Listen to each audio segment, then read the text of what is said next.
and welcome visitors to our open and inclusive community of faith. As Unitarian Universalists, we hold that there are many spiritual paths to truth and meaning, and we support one another as we each explore these paths. I would like to especially welcome our guests and again welcome those who have visited us before.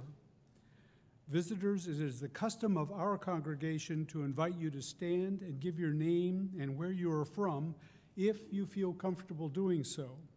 Are there any visitors who would like to introduce themselves? Lori, come up and stand in our son Rowan. We had been here before a couple years ago and decided with the new year to start coming back. Welcome. Robert, Joshua, and Brenda Culver from Naperville. We visited once before. We came back. Welcome. Carrie Provost, I've been here in past years. I played my violin here a few, and I'm hoping to come back again. Welcome. We're Dick and Millie Masson from Alto, New Mexico. Welcome.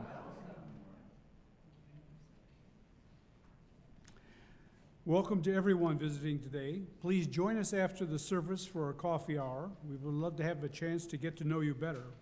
Our minister, Reverend Tom Campo, and our congregational life coordinator, Mary Law, and all of our members are eager to meet with you. Our service can be heard outside the glass doors at the back of the sanctuary should anyone feel the need to leave the service for any reason.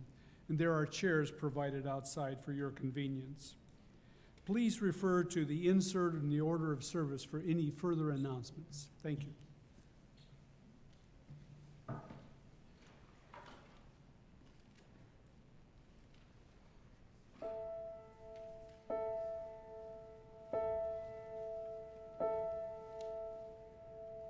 Will you be my refuge, my haven in the storm?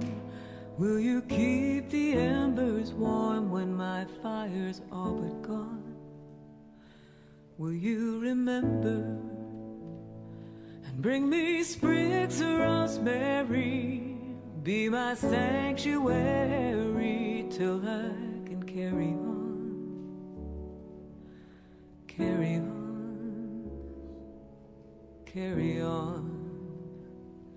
This one knocked me to the ground, this one dropped me to my knees. I should have seen it coming, but it surprised me. Will you be my refuge, my haven in the storm? Will you keep the embers warm when my fire's all but gone? Will you remember and bring me sprigs of rosemary? Be my sanctuary till I can carry on, carry on, carry on. In a state of true believers, on streets called us and them, it's gonna take some time till the world feels safe again. Will you be my refuge, my haven in the storm? Will you keep the embers warm when my fire's all but gone? Will you remember and bring me sprigs of rosemary? Be my sanctuary till I can carry on, carry on, carry on.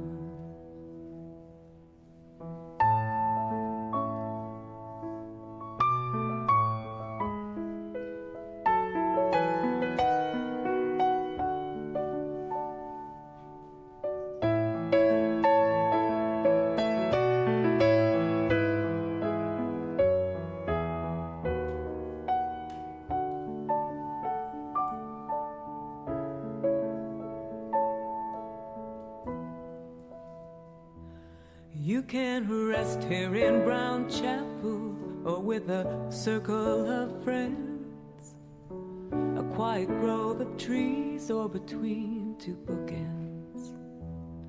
Will you be my refuge, my haven in the storm? Will you keep the embers warm when my fire's all but gone? Will you remember and bring me sprigs of rosemary, be my sanctuary till I can carry on, carry on, carry on, carry on.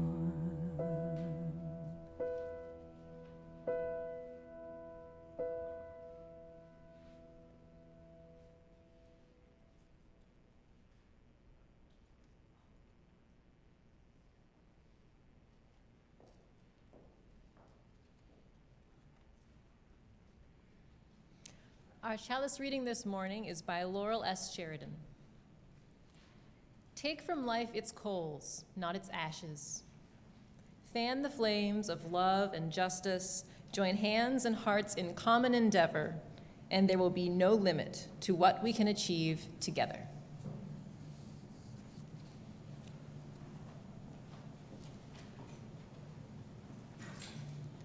Unitarian Universalist minister George Beach tells us, everything begins on the verge of awareness. The dawn is not, and then is. Sleep is, and then is not. In between is the awakening. The passage of thin light between breaks open the day. The passage of thin sound between flows into the day. Too soon, the numbing rumble of traffic swells, the day glares. Let the soft haze hang again across the row of morning. Wait upon the narrow moment, the first awareness of being in between. Live days and seasons on the thin edge of dawn, in praise that every single thing begins now. The start of a new year is that narrow moment, the time which hangs on the edge. It is a time to let go of the baggage we've accumulated from the old year and from years past that no longer serves us. It is the time to look forward, to commit to that which needs to be achieved, to break open ourselves and our world, to praise and change and commit and grow. In our service today, we will take time to acknowledge the successes and failures of the past year and to commit our hearts to the work of the year to come.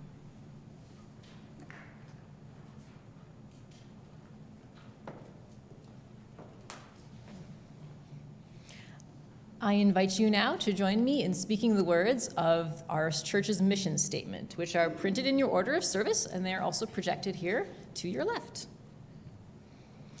We gather as an inclusive community in character, mind, and spirit, and to transform the world toward fairness, love, and compassion. Thank you.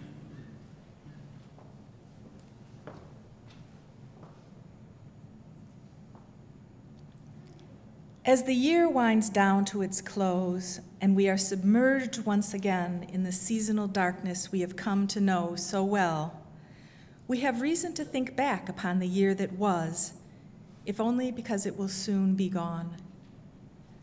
We think back to the friends we have made, the sorrow we have endured, the love we have found, the loneliness we have survived.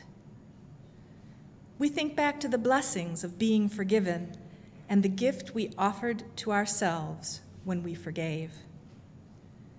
We think back to those who listened to us in our times of need and the times we could have listened more. We think back to the things we traded our time for and to what we may have overlooked in the process. We think back to the times when we were afraid and uncertain and we trudged ahead anyway, and the times when we were compassionate when we could have been cold. In this season of still growing night, may we see more clearly against the dark backdrop of our living the true light of our lives, the love we give to others, and the peace we nurture in ourselves. I now invite you to rise as you are willing and able and join me in singing hymn number 354, We Laugh, We Cry. We will be singing verses 1 and 4 only.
All our lives we have been told to seek that which is good, to turn our faces from the dark and toward the light, toward beauty and toward truth. But the truth is that the world is not always good. The light we seek casts shadows, and there is brokenness amid the beauty. Our world is far from perfect, and so are we. We strive to be in right relations with one another, but there are times when we are left angry and disappointed, even as we sometimes anger or disappoint others. Whether it is the harsh words said by a loved one, the loss of a friendship, the carelessness of a stranger, or the scars left by a childhood trauma, bad things do happen. We cannot seek truth, beauty, and light without acknowledging and affirming that which is false, broken, and in shadow. For all of these things exist within us as well.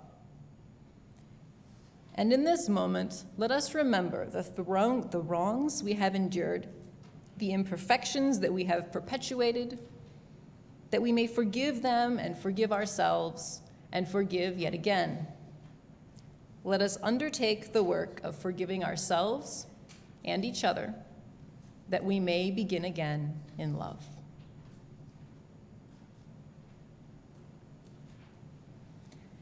To live in community is to make mistakes. At this moment of change, in this season of the year, this season of contemplation, we reflect on that which we did this year, which we would rather not have done. We remember with compassion that we are imperfect beings, but we are also beings capable of positive change.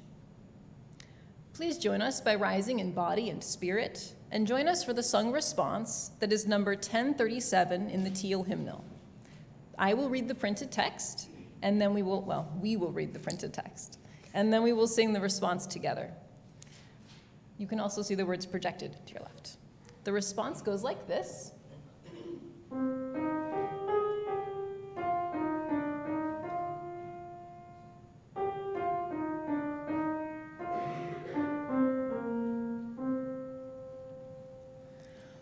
We forgive ourselves and each other. We begin again in love. For remaining silent when a single voice would have made the difference. We forgive ourselves and each other. We begin again in love. For each time our fears have made us rigid and inaccessible. We forgive ourselves and each other. We begin again in love. For each time we have struck out in anger without just cause. We forgive ourselves and each other. We begin again in love. For each time that our greed has blinded us to the needs of others. We forgive ourselves and each other. We begin again in love. For selfishness that sets us apart and alone. We forgive ourselves and each other. We begin again in love. For falling short of the admonitions of the Spirit. We forgive ourselves and each other. We begin again in love. For losing sight of our unity. We forgive ourselves and each other. We begin again in love. For those and for so many acts, both evident and subtle, which have fueled the illusion of separateness. We forgive ourselves and each other. We begin again in love.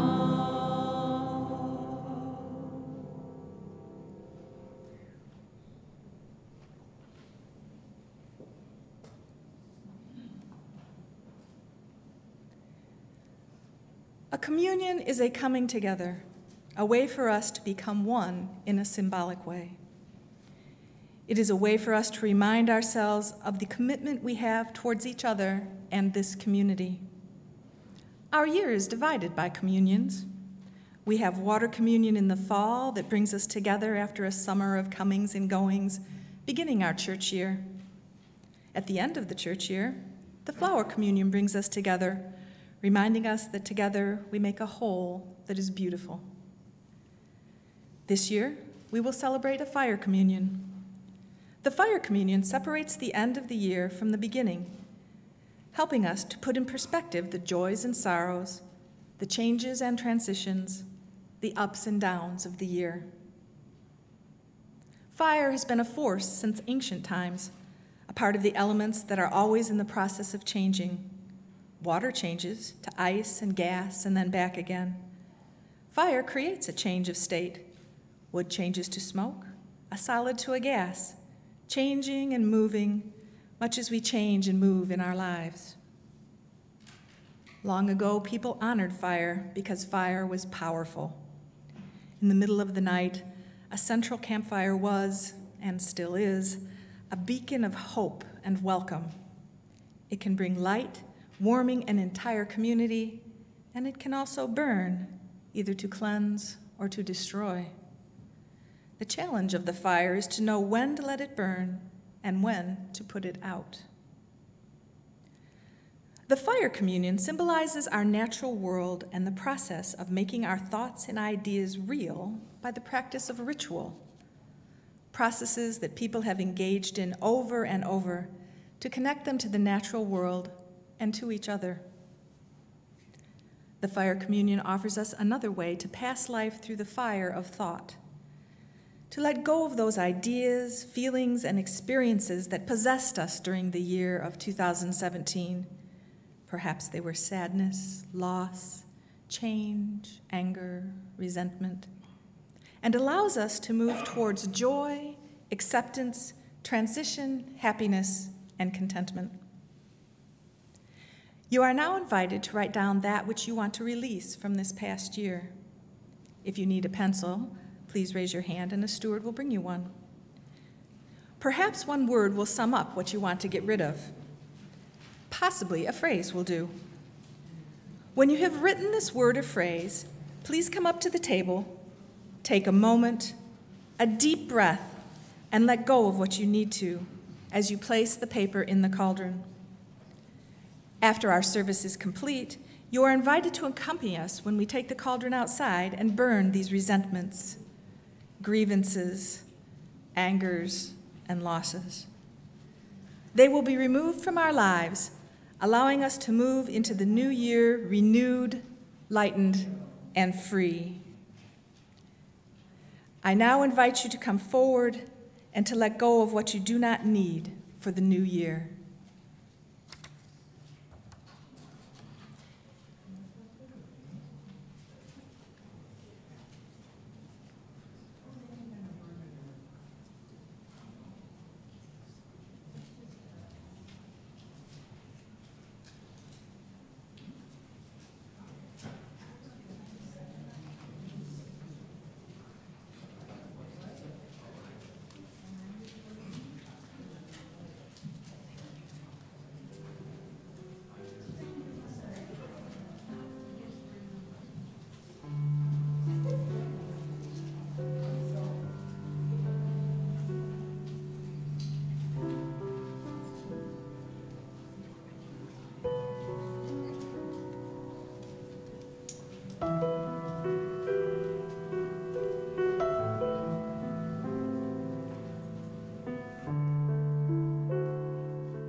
Let us turn inward to tend the fire of our own spirit.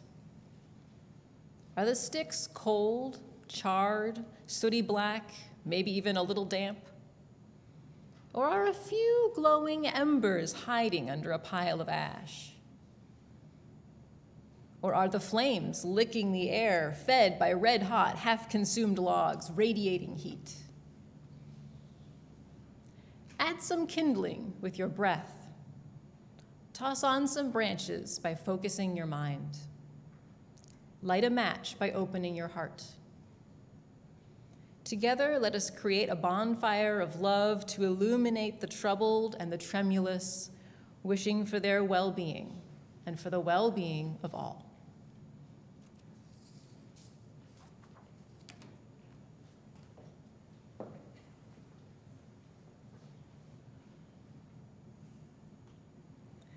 This religious community exists by its mission as a fire exists by burning. But a fire cannot burn without fuel. It is the time, the energy, the imagination, the vision, the creativity, the compassion, the love, and the financial support of the members and friends of this community that fuels our mission to nurture and sustain a welcoming, inclusive, and diverse liberal religious community that transforms lives and serves the world. Your support, the free and generous support of each and every member and friend of this community, is what fuels this community and its mission. And without your support, the flame of justice, community, and love cannot burn brightly to warm ourselves and be a beacon in a world threatened by division and fear. The offering will now be given and gratefully received.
Please join me in responsive reading number 468, We Need One Another. Will be projected to my right. Please read the words in italics. It's not loaded, Kelly. We'll have to do it the old-fashioned way. Well, most of them probably don't have the hymnals, so I will read it.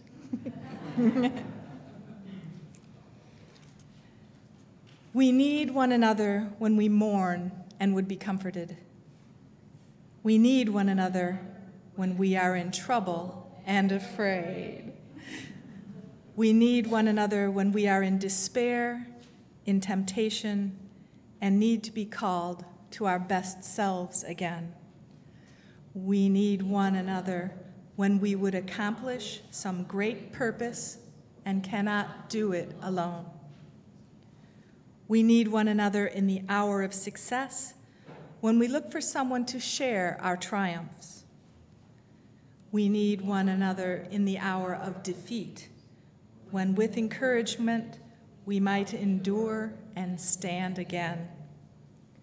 We need one another when we come to die and would have gentle hands prepare us for the journey. All our lives we are in need, and others are in need of us.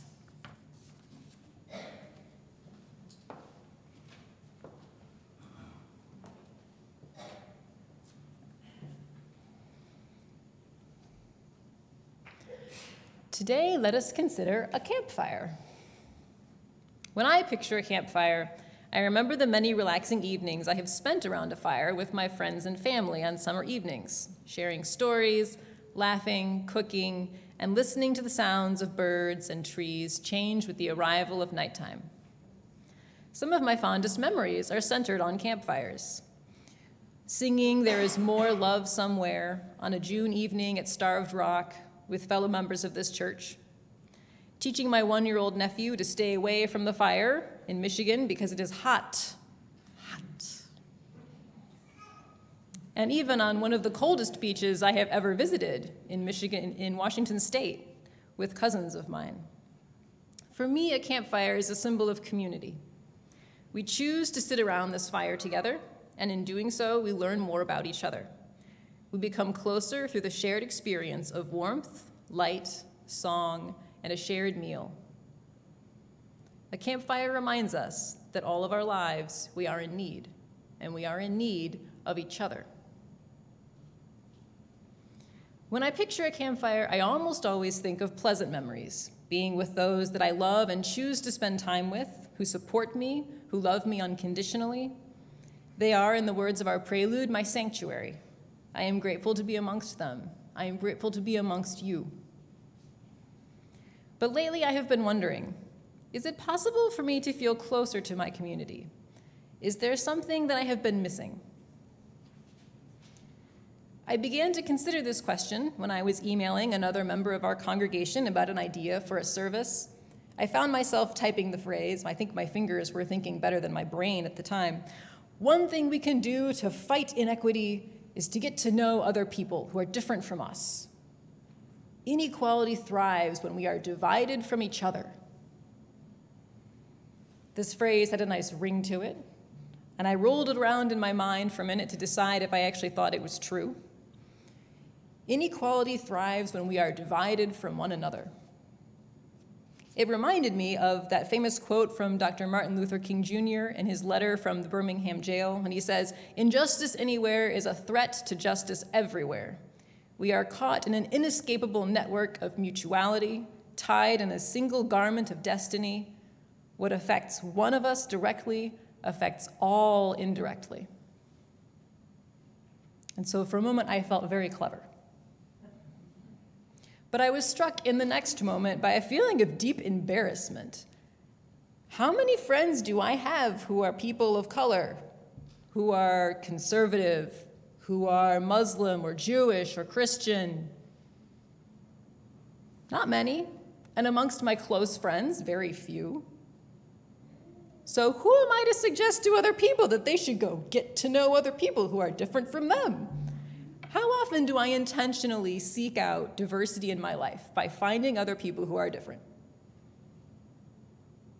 Well, the answer is not as often as I like to think that I do.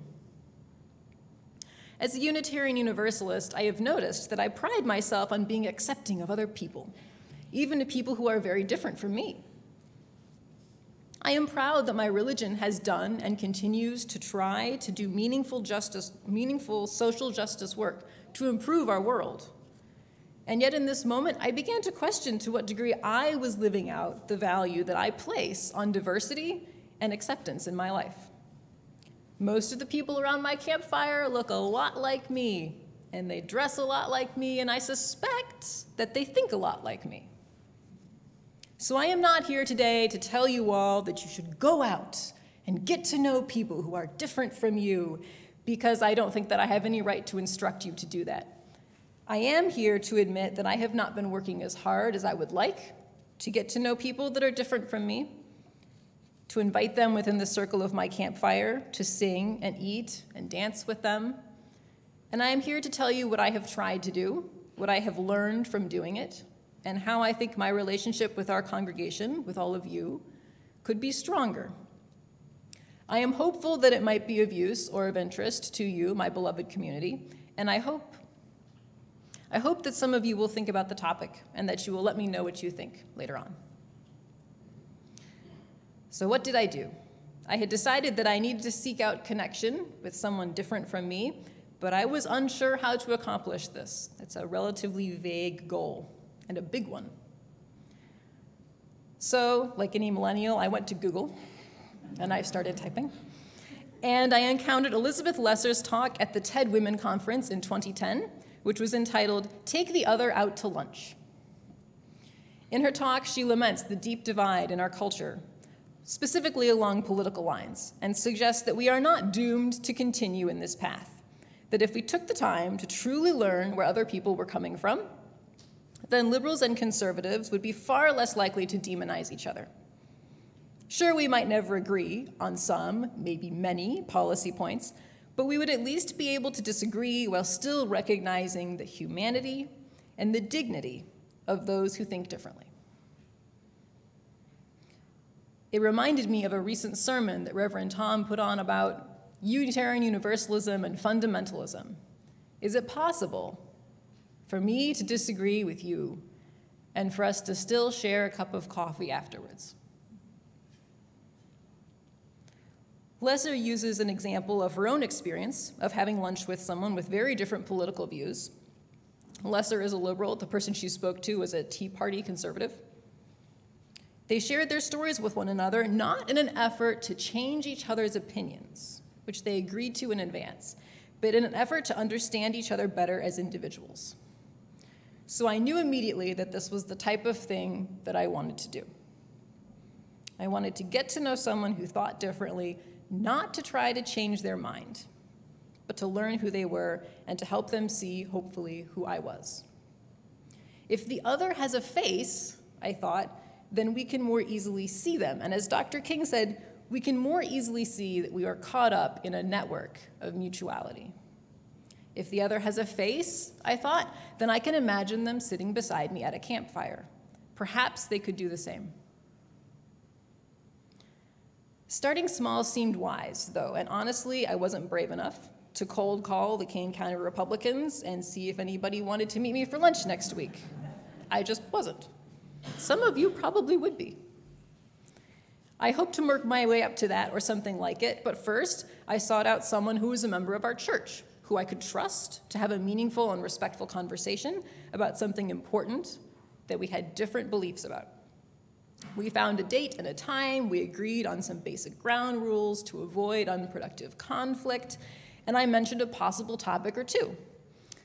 Then we found a restaurant roughly between our houses, and we had a really nice chat, during which I realized that we agreed on about 90% of the topics that I could think of to discuss.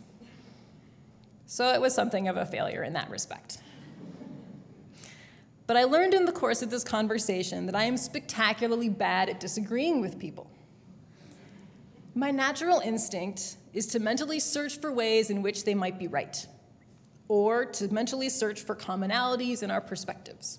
And this is really handy for not offending people. No, it truly is. This is a skill that I have, not offending people.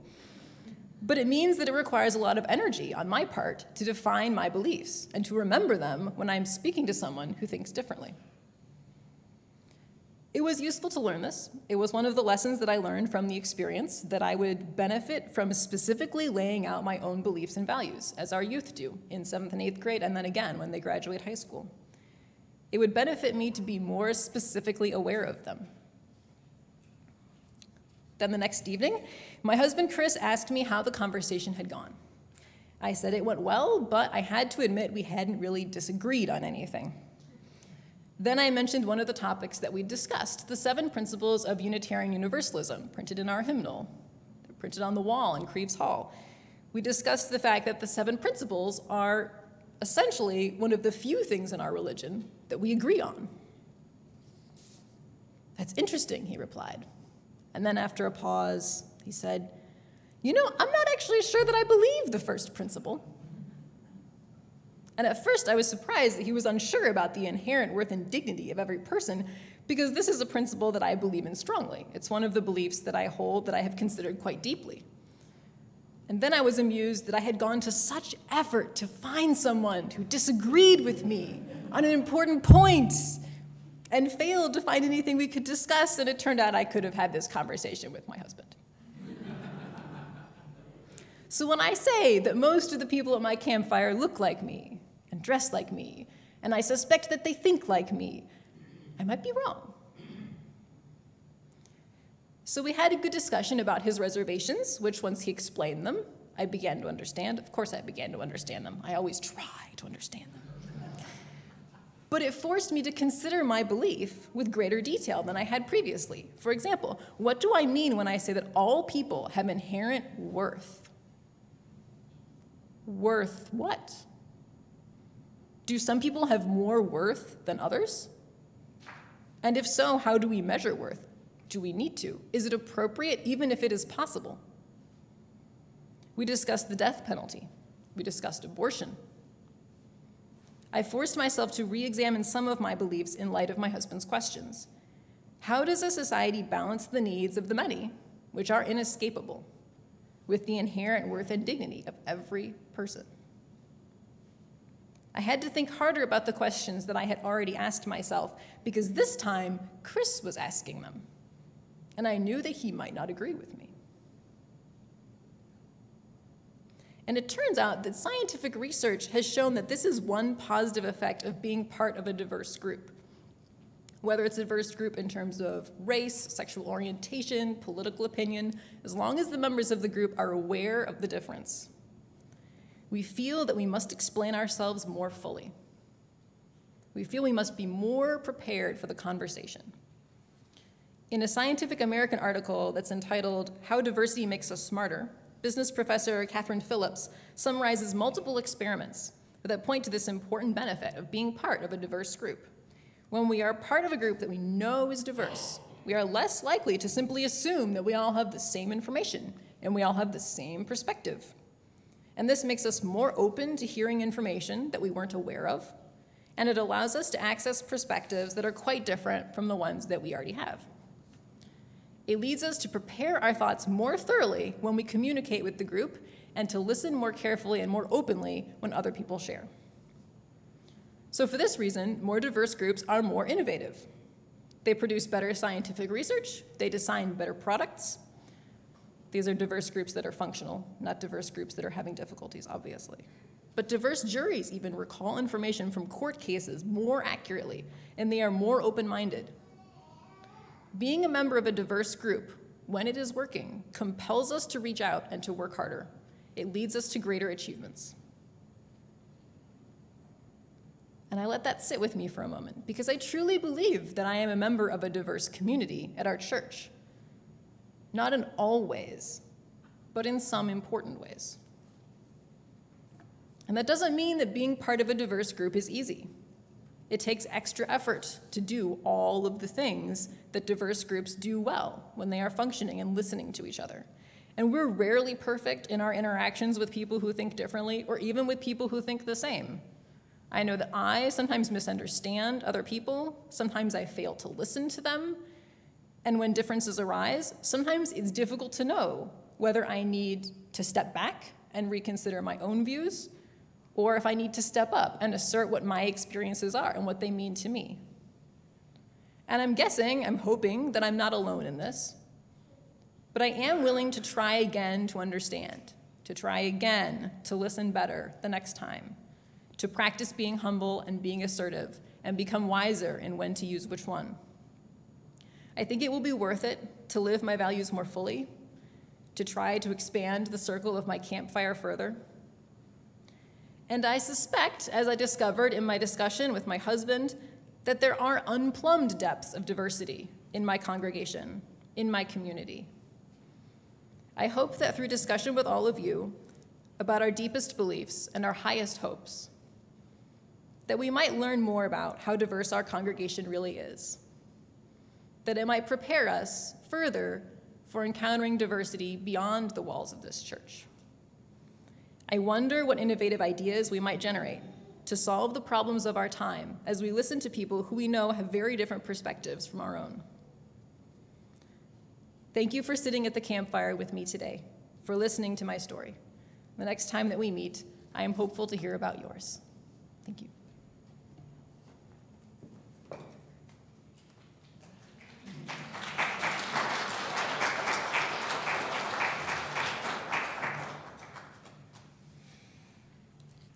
During the next reading and the following chant, I invite you to visualize what you want to accomplish in the coming year: renewing a friendship, learning a new skill, dedicating your talents to a passion or a dream, supporting a loved one, building a community, creating a work of art.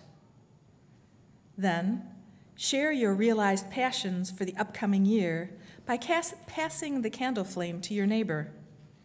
Feel our joined dreams surround all of us as we are encircled by the flames of our commitment. When passing your flame, please bring the unlit candle to the lit candle to minimize any dripping onto chairs or the floor. And when the chant is over, you may carefully blow out your candle.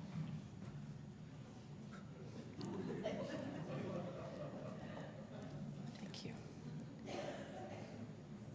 When a fire burns, it simultaneously destroys and creates.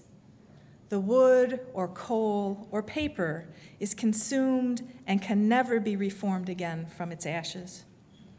But this destruction is necessary to create light and heat. Light to show us multiple paths, and heat to warm a room, to melt metal in a crucible so that we can mold it, to melt glass so that we can shape it. Our lives are a roaring fire, continuously consuming our past and present to fuel our visions of the future.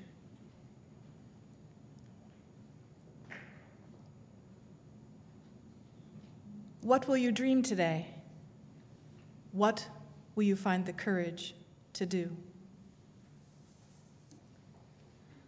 We are rising up like a phoenix from the fire. Brothers and sisters, spread your wings and fly. We are rising up like a phoenix from the fire. Brothers and sisters, spread your wings and fly. We are rising up. We are rising up. We are rising up. We are rising up. We are rising up like a phoenix from the fire. Brothers and sisters, spread your wings and fly. We are rising up like a phoenix from the fire. Brothers and sisters, spread your wings and fly. We are rising up. We are rising up. We are rising up. We are rising up. We are rising up like a phoenix from the fire. Brothers and sisters, spread your wings and fly. We are rising up like a phoenix from the fire. Brothers and sisters, spread your wings and fly. We are rising up. We are rising up. We are rising up. We are rising up.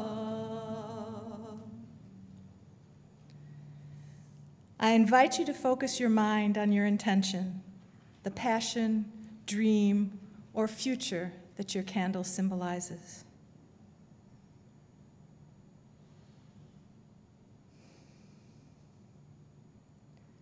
We now extinguish these candles, but not their spirit.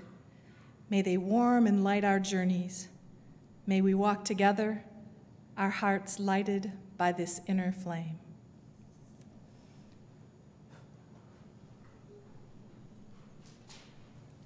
Thank you. Please hold on to your candle, and when you leave at the end of the service, place it in the baskets that the stewards will be holding. In the words of the pagan tradition, our circle is now open, yet unbroken. As we extinguish our flaming chalice, the symbol of our time together, please rise in body and spirit and join me in singing hymn number 1028, The Fire of Commitment, from the Teal Hymnal. The words will be projected.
May the light around us guide our footsteps and hold us fast to the best and most righteous that we seek.